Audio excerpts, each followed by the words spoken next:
Halo Rebahaners, dimanapun kalian berada, bagaimana kabarnya? Kembali lagi bersama saya John, still in the house. Sebuah film berjudul Akanda tahun 2021. Film ini akan menceritakan tentang kejahatan yang sudah terlampau merajalela dan menyebabkan banyak nyawa melayang, sehingga Dewa Siwa mengutus satu anak manusia dengan memberikannya kekuatan overpower super dahsyat yang akan menghentikan kejahatan tersebut. Penasarin? Langsung saja pasang handsfree, simetriskan pesisir bahan, kencangkan celana dalam, selamat menonton dan cekicrot.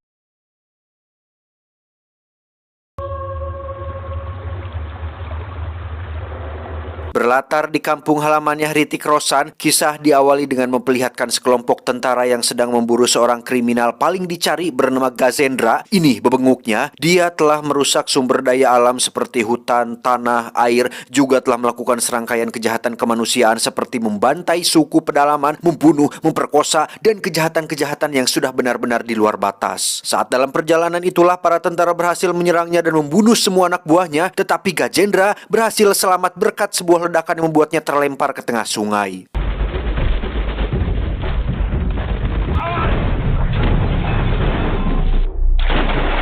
Beralih ke sebuah kuil Hindu yang berjarak tidak jauh dengan lokasi kejadian barusan. Di situ ada seorang pendeta yang cukup berpengaruh terhadap masyarakat, di mana Gajendra yang berhasil selamat pun datang menghampiri beliau dengan kondisi berlumuran darah. Gajendra. Awalnya saya mengira jika Gajendra akan meminta pertolongan beliau dan bertaubat atas semua kejahatannya. Namun Anda akan terkejut ketika Gajendra membunuh beliau dengan cukup sadis dan berencana untuk menyamar sebagai murid sang pendeta untuk membangun sebuah kerajaan dan melanjutkan kejahatannya tersebut. Di waktu yang bersamaan kita akan dibawa ke sebuah rumah milik seorang juragan dari keluarga terpandang. Istri sang juragan baru saja melahirkan anak kembar yang saat ini sedang diberkati oleh pendeta setempat, di mana sang pendeta melihat sesuatu yang tidak biasa dari salah satu bayi tersebut yang mengharuskan si juragan memutuskan ikatan kekeluargaan dengan salah satu darah dagingnya tersebut. Ramachandraya, Veeru Prakriti. Karena sang juragan adalah sosok yang baik dan taat agama, dia pun menurut apa kata sang pendeta dan mengikhlaskan satu anaknya dibawa tanpa sepengetahuan sang istri, di mana bayi tersebut pun diserahkan pada seorang pendeta lain untuk dibawa sejauh mungkin dari lingkungan sosial dan masyarakat modern. Sivarpanam. Om Namah Shivaya.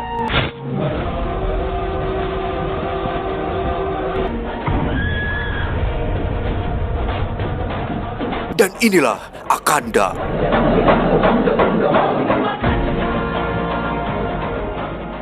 Bertahun-tahun kemudian kita akan melihat petani jeruk yang sedang berbahagia setelah hasil taninya berbuah dan melimpah berkat bantuan dari anak juragan yang baik hati. Yang tak lama muncullah sekelompok preman yang dipimpin oleh seorang pria bernama, kita panggil saja Samsul. Ini babangusnya, dia memerintahkan anak buahnya untuk menebang semua pohon jeruk yang ada hanya karena tidak suka petani di desanya berkembang tanpa memberikan upeti sedikit pun kepadanya. Dan tiba-tiba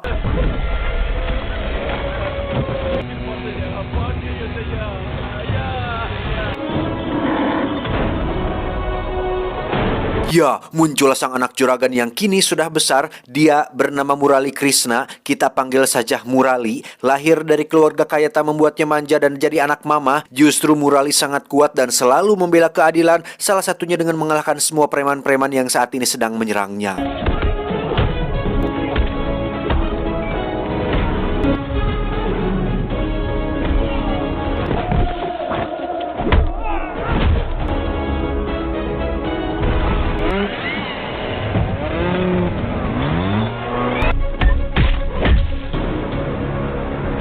Seperti biasa, adegan action India selalu menambahkan adegan slow motion di beberapa titik yang membuat kita akan menjadi sedikit greget, di mana Murali tidak hanya berhasil mengalahkan mereka semua, tetapi berhasil membuat Samsul dan anak buahnya bertobat dan ikut bergabung sebagai bagian dari kelompok Murali dalam rangka meningkatkan swasembada pangan di desa tersebut. మీకు నొప్పి తెలియాలనుకోవటలా తప్పు తెలియాలనుకుంటా సమాధులు కావద్దు.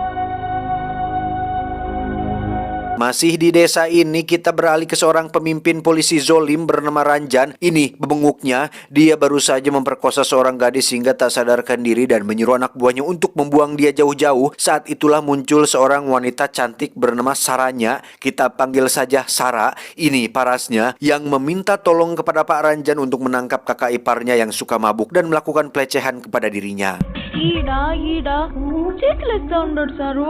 నేను పని చూసుకొని వచ్చేస్తాను. అలాగే sir. Tak lama setelah itu datanglah seorang tamu penting yang diutus pemerintahan di mana Ranjan sangat dibuat terkejut saat melihat orang itu ternyata adalah Sarah yang sempat digodanya beberapa jam yang lalu. Sarah ternyata adalah seorang distrik kolektor yang baru yang kalau di kita setara dengan camat yang memimpin kantor kecamatan. Hari pertamanya di sana Sarah sudah berhasil membersihkan para oknum petugas, salah satunya si Ranjan ini, di mana gadis yang telah diperkosanya pun berhasil diselamatkan yang membuatnya langsung dicopot dari jabatannya tersebut. ప్రేమించినోడు చీట్ చేశాడు, సాయం చేయమని వస్తే రేప్ చేస్తావా? ఎస్పీ గారు, arrest him.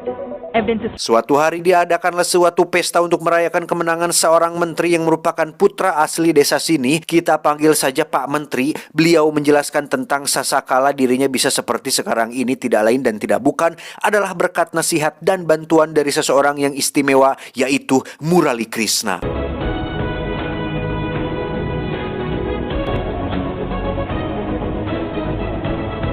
Sarah pun dibuat sangat takjub ketika mendengar pidato dari Murali yang sangat berapi-api, di mana semua orang nampak semangat dan fokus mendengarkan setiap ucapan yang keluar dari mulutnya, bahkan sampai mengalahkan pidato Pak Menteri itu sendiri.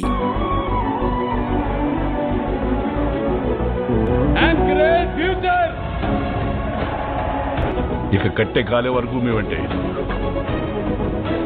Penasaran dengan sosok Murali, Sarah pun datang ke rumahnya yang di situ ada sang juragan bersama keluarga besarnya. Namun karena Murali sedang sibuk bersama para petani, Sarah pun gagal menemuinya saat itu. Ketika sedang berada di kantornya, Sarah pun dikejutkan dengan kedatangan Murali yang mendengar jika Sarah tadi ke rumahnya dan tidak bisa bertemu dengannya. Mereka berdua pun membahas tentang pertanian dan masa depan para petani di desa ini sambil berjalan-jalan melihat suasana indah desa. Dan sejak saat itu, mereka berdua pun menjadi semakin dekat sampai-sampai berjoget bersama seperti kebanyakan film India konvensional pada umumnya.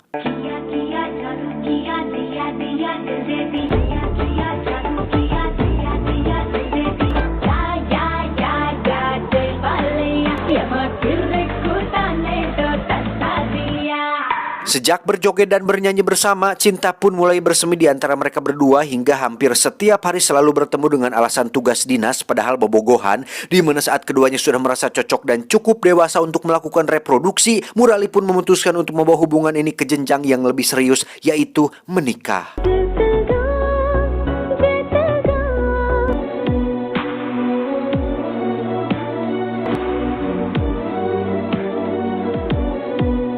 Sementara Murali dan Sarah tengah berbahagia dengan pernikahan mereka, kita akan dibawa ke pedalaman hutan yang di situ ada sebuah pertambangan ilegal yang ternyata adalah milik Gajendra, si penjahat kemanusiaan yang kini sudah kaya dan punya kerajaan sendiri. Galian yang sangat dalam membuat satu pekerja muntah darah akibat terkontaminasi unsur yang tidak diketahui. Seorang pekerja senior pun nekat komplain kepada mandor dan beberapa anak buah Gajendra. Meski sempat dilarang oleh putranya, si pekerja senior itu pun terus berbicara mengenai insiden ini dan mengajak semua pekerja untuk berhenti bekerja di sana.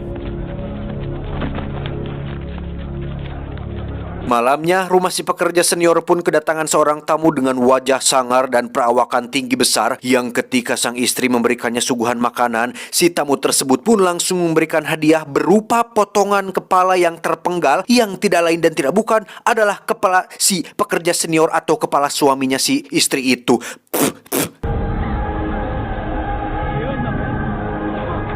Dia bernama Farada Rajulu, anak kesayangan Gajendra yang memiliki sifat dan sikap sama jahatnya dengan Gajendra. Farada membunuh putra si pekerja di depan semua warga dan memaksa mereka kembali bekerja jika tidak ingin desanya dibakar dan diobrak-abrik.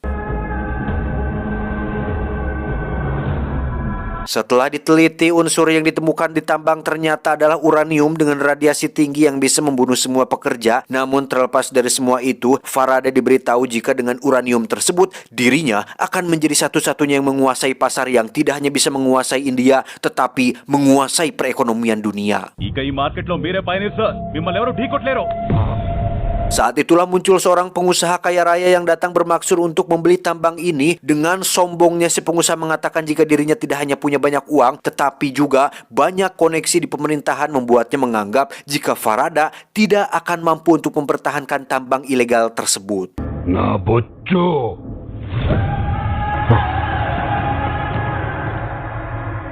Beralih ke Gajendra yang kini sudah menjadi seorang pendeta paling dihormati dan dipuja oleh para pengikutnya. Entah bagaimana caranya Gajendra bisa membuat para pengikutnya percaya dan memujanya seolah dirinya adalah seseorang yang suci. Saat sudah selesai acara itulah muncul si pengusaha yang meminta tolong kepada Gajendra untuk merebut sebuah tambang dari Farada, yang tanpa si pengusaha sadari jika Farada adalah anak dari Gajendra itu sendiri. Sehingga ketika bisnis anaknya dan kerajaannya diganggu, Gajendra pun langsung membunuh si pengusaha saat itu juga. ವರದಕ್ಕೆ ಎದುರೆಲ್ತಾವ.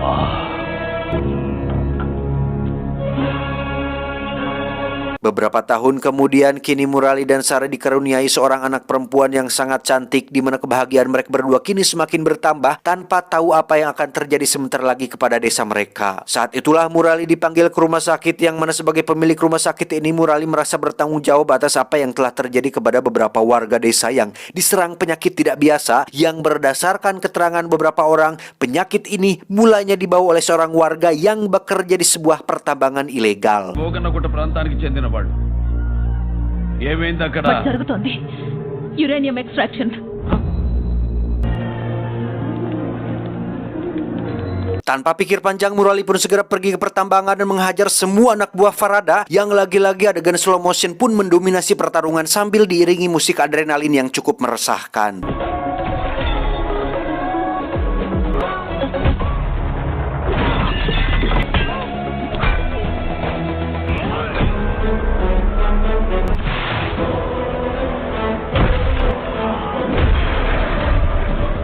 Untuk pertama kalinya Murali dan Farada pun bertemu secara langsung, yang dimana kekuatan mereka ternyata sama kuatnya. Namun saat akan bertarung, muncullah Pak Menteri dan anak buahnya yang segera memisahkan mereka berdua, yang ketika di dalam mobil, Pak Menteri berjanji akan segera membereskan masalah ini dan menghentikan tambang ilegal tersebut. ఈ రూట్ కాదన్నా, నా మాట విను. కొంచెం టైం ఇవ్వండి సార్, మొత్తం బయటికి తీస్తాం. తీయాలి. Sesampainya di rumah sakit, Pak Menteri pun langsung masuk ke dalam, sementara Murali dipanggil ayahnya karena anak perempuannya ikut terkontaminasi radiasi tersebut. Dan tiba-tiba, doctor! ya, semua pasien termasuk Pak Menteri yang berada di dalam pun tewas dalam insiden ini, di mana Murali yang merupakan pemilik rumah sakit itu pun dituduh telah menjadi penyebab terjadinya ledakan yang menewaskan Menteri dan harus selera dibawa oleh petugas semacam FBI untuk dibawa ke kantor untuk diinterogasi. You have no rights to question and you are also under suspension. Dan seperti yang sudah bisa Anda tebak, insiden tersebut adalah ulah si Gajendra yang mencoba melindungi bisnis anaknya, yang setelah kematian Pak Menteri dan ditangkapnya Murali, Samsul pun kembali menjabat sebagai kepala polisi dan diperintahkan untuk membantai semua orang yang dianggap bisa berpotensi membocorkan rahasia tentang pertambangan ilegal tersebut.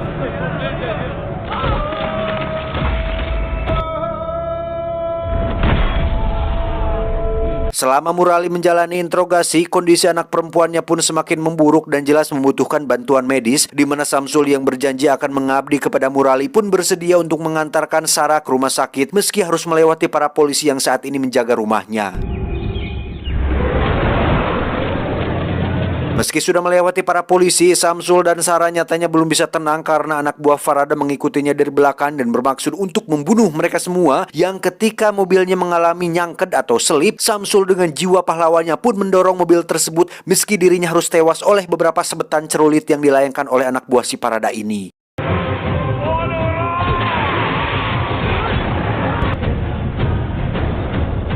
Tak cukup sampai situ, supir yang satunya lagi pun harus mengalami nasib yang sama seperti Samsul, di mana Sarah yang sudah tak berdaya pun terpaksa mengarahkan mobilnya ke tengah ladang yang membuat dirinya mengalami kecelakaan.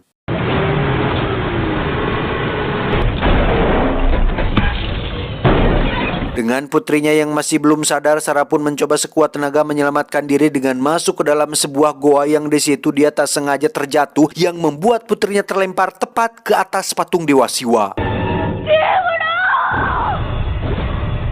Secara kebetulan di situ ada seseorang yang sedang bertapa selama 30 tahun lamanya. Dia bernama Akanda, sang pemilik judul film ini. Setelah Akanda menyerahkan anak perempuannya kepada Sarah, muncullah si mandor bersama anak buahnya yang ketika akan menyerang, tiba-tiba...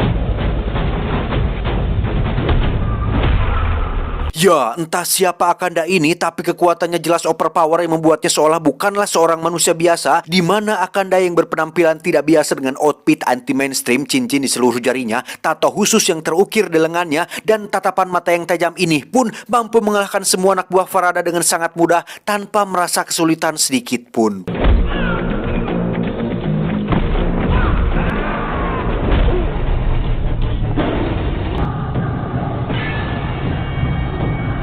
Pukulan dan tendangannya jelas tidak logis untuk ukuran seorang manusia biasa, meskipun kebanyakan film media memang seperti ini. Tapi Akanda jelas sangat luar biasa, yang ketika si mandor bertanya, siapakah Kisanak? Akanda pun menjawab, aku adalah Dewa Siwa. శివుడు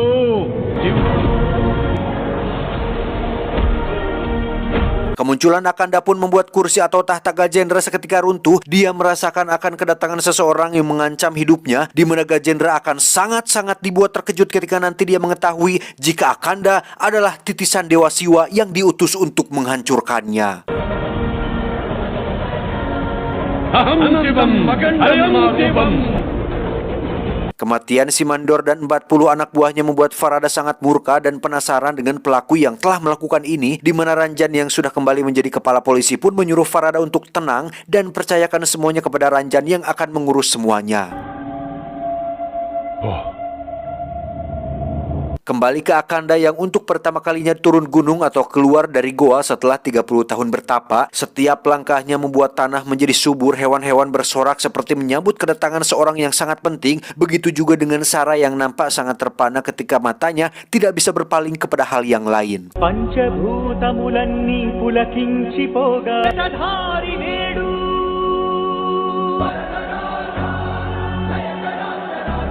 Sarah dan putrinya pun berhasil sampai di rumah dengan selamat berkat si Akanda yang mengantarkannya. Sementara Akanda pergi entah kemana setelah mengantarkan mereka berdua. Saat itulah muncul Ranjan dan para polisi yang bermaksud untuk membawa mereka semua ke kantor untuk menjalani penyelidikan atas kematian 40 anak buah si Farada. 40 మంది చచ్చారు నీ వల్లే చేసిన తప్పు కప్పిపుచ్చుకోవడానికి మొగుడేమో 100 మంది. Dari sekian banyak petugas, masih ada beberapa polisi jujur yang tidak setuju dengan tindakan Ranjan yang kasar dan semena-mena, di mana Ranjan langsung membunuh polisi yang membantahnya dan bermaksud untuk memperkosa Sarah tepat di depan keluarga besarnya sendiri. Tapi tiba-tiba...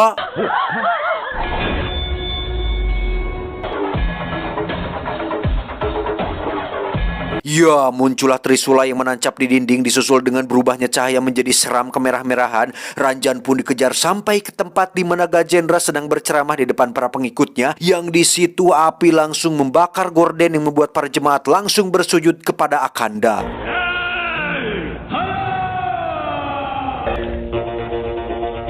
survey జనా సుఖినో భవంతు.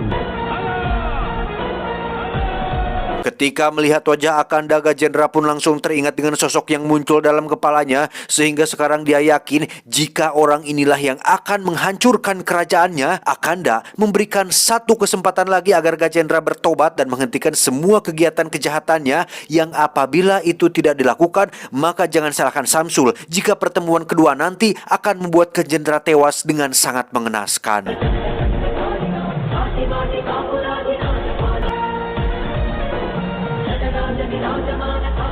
Beralih ke bapak dan ibu juragan yang dibuat terkejut saat si pendeta mengatakan jika Akanda adalah anak kandung mereka, kakak dari Murali yang dulu diambil karena dianggap memiliki takdirnya sendiri. Beliau dan keluarga pun langsung menghampiri Akanda di kuil yang sebagai seorang ibu tentu ingin agar anaknya bisa kembali kepada pelukan seorang ibu yang telah melahirkannya, berbakti dan mencium kedua kaki sang bunda seperti yang dilakukan oleh anak-anak lain di dunia ini. Namun karena Akanda telah mendedikasikan hidupnya kepada Dewa Siwa, kini setiap langkah, nafas dan masa depannya tidak terikat lagi dengan kehidupan duniawi karena ada sebuah takdir yang harus dipenuhinya, yaitu menumpas kejahatan dimulai dengan membinasakan Gajendra dari muka bumi ini. ఆ శివుడే నా తండ్రి, ఆ లోకమాతే నా తల్లి.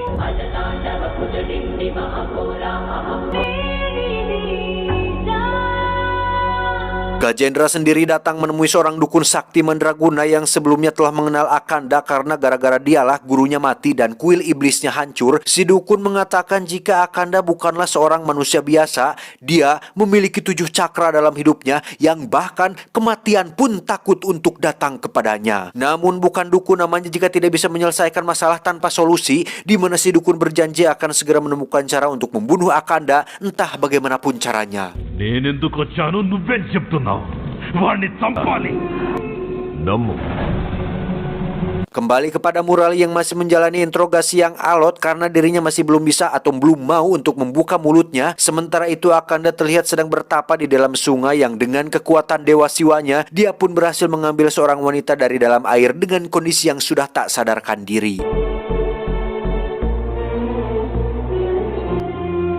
ఓం నమః శివాయ Saat di Terawang akhirnya terkuak jika wanita ini adalah salah satu staf kecamatan yang sempat akan membocorkan pertambangan ilegal pada pemerintahan. Namun Farada dan anak buahnya berhasil memergoki niatnya tersebut, yang alhasil si wanita pun dipaksa untuk tutup mulut sambil diperkosa tepat di depan mata kepala putranya sendiri.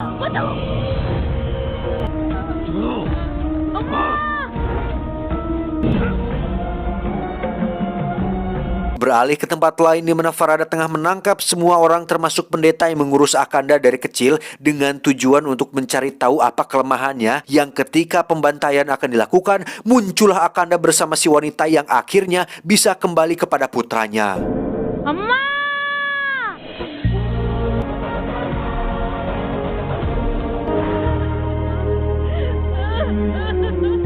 Farada pun langsung menurunkan puluhan anak buahnya lengkap dengan berbagai senjata tajam yang padahal mereka bisa menggunakan senjata api yang mungkin saja bisa langsung membuat Akanda terbunuh tanpa harus capek-capek bertarung. Dengan tangan kosong dan cincin yang memenuhi semua jarinya, Akanda pun mampu dengan mudah membaca setiap gerakan mereka semua. Bahkan satu bogeman biasanya pun bisa mementalkan seseorang dengan jarak yang tidak masuk akal.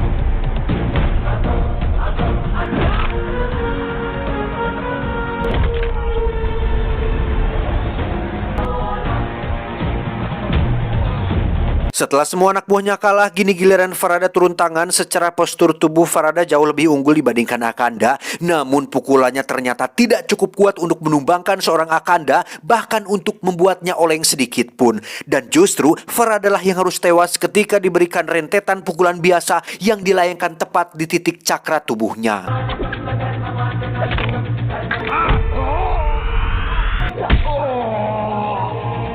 ఓం నమః శివాయ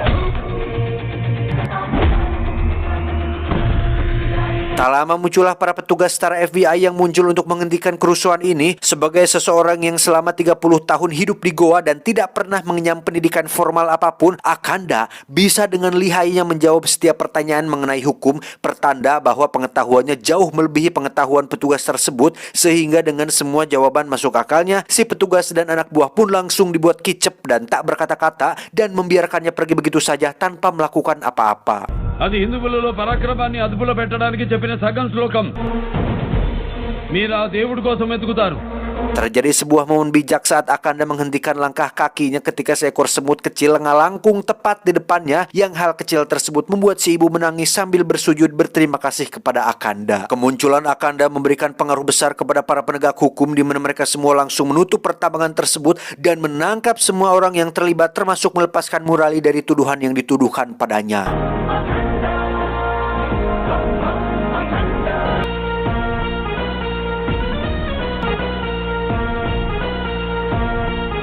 Tak disangka si dukun berhasil menemukan titik celah kelemahan Akanda dengan menyantet anak perempuan Sara dan Murali atau keponakannya sendiri, yang mana satu-satunya cara untuk menyembuhkannya adalah dengan melakukan ritual khusus yang mengharuskan Akanda memimpin ritual tersebut dengan duduk sila tanpa bergerak sedikit pun. Kesempatan itulah yang diambil oleh si dukun dan Gajendra yang datang membawa ratusan pasukan di mana mereka akan membunuh Akanda saat dirinya sedang semedi tanpa akan melakukan perlawanan sedikit pun.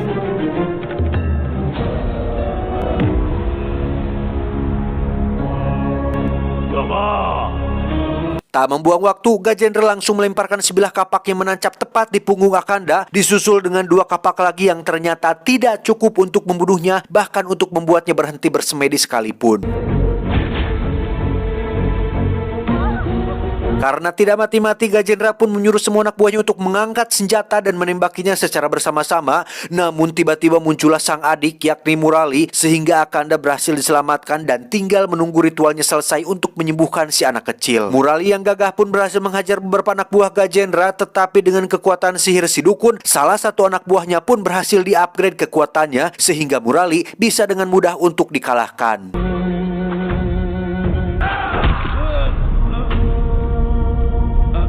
Tepat di waktu yang bersamaan, mata si anak kecil pun akhirnya terbuka, pertanda ritualnya sudah selesai, yang berarti Akanda kini sudah boleh bergerak dan membalas 3 kapak yang menancap di punggungnya.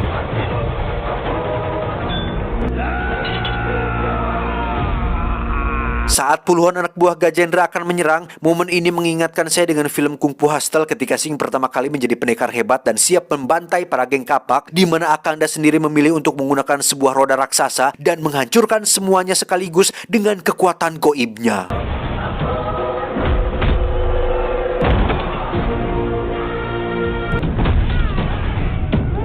Saat itulah si dukun melihat sesuatu yang tidak biasa, yakni penampakan Dewa Siwa yang sesungguhnya dengan magic spell ring seperti di dalam film Doctor Strange, di mana si dukun mengatakan jika sekarang Akanda bukan manusia lagi dan sudah berubah seutuhnya menjadi Dewa Siwa.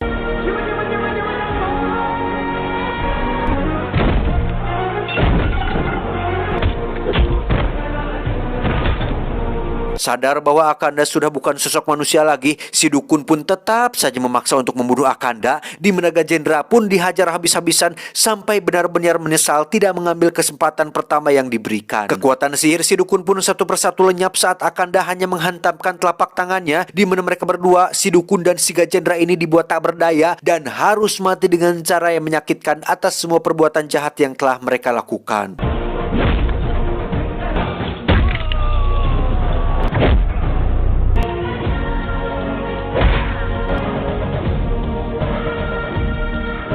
Setelah semua selesai, Murali, Sarah, dan keluarga pun bisa berkumpul lagi, terkecuali Akanda yang menolak untuk menjalani kehidupan duniawi masih dengan alasan yang sama, yaitu takdir Dewa Siwa. Akanda pun memilih jalan hidupnya sendiri dengan membiarkan ibunya bersedih kehilangan anak kandungnya sendiri.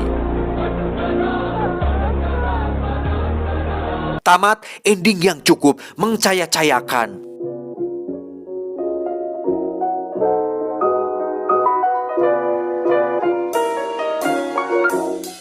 Khusus untuk film ini saya tidak banyak komentar karena berhubungan dengan tahulah tanda kutip takutnya salah ngomong atau gimana gitu.